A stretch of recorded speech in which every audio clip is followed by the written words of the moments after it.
people should pay attention to what will get us moving forward. And I think the problem is, a lot of the stuff will not, stuff that's more cynical.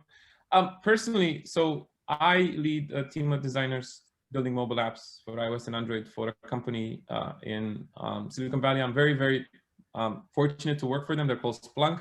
They're not a household name, but we actually deal with data, and we deal with analytics, we deal with dashboards, we do a lot of cool stuff. And the company itself is one of the most unique places I've worked, in the sense that they actually care.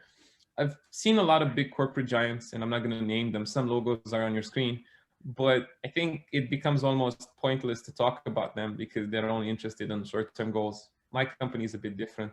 We've done a lot of cool stuff with all sorts of causes.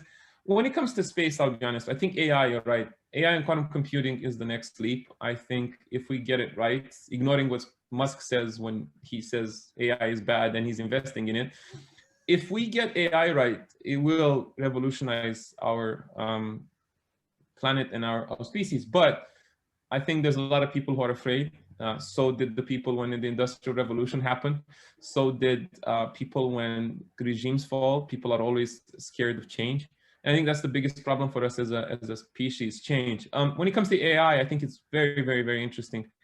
I think AI isn't something that, I think AI is almost a benchmark for a civilization. I'm not Michio Kaku to know this, although I love him, but I think that once you discover AI and you start using it, I think there were some estimations that we could solve things like faster than a light speed pretty quickly. Again, you're talking about things millions of times faster. And I think quantum computing for me is the other thing. I think that technology baffles me, and the fact that the way the qubits and everything works, it is amazing. And I think it's going to be a snowball effect with those two as quantum computing grows. Because the only large quantum computer that's out there, sadly, is only used to check military jets in peacetime. So I think Lockheed Martin is the only company in the US who has a quantum computer of that size, and they're using it to look at defense techniques.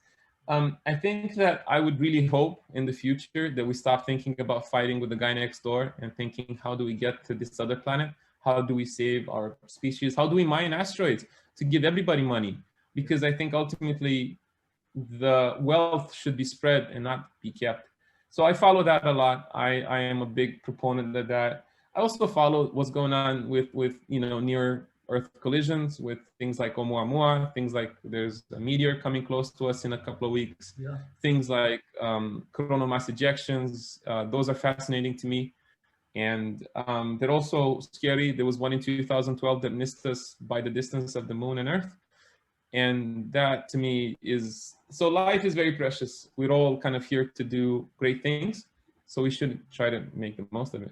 But I think the ones that's coming, I think it's November 23rd, something like that date, right? So I think it's going to be only a couple of meters in diameter, if I'm right. Well, the thing is the velocity that it's coming with and the angle really defines everything. So if it's at a different, if it's a direct angle, it might get destroyed from the atmosphere. But if it comes at a more shallow angle, it actually might make it. We saw the one in Tunguska, right? That wasn't that good. We saw quite a few different ones. So I hope we get to see it, but not see it in the sky. Let's say that.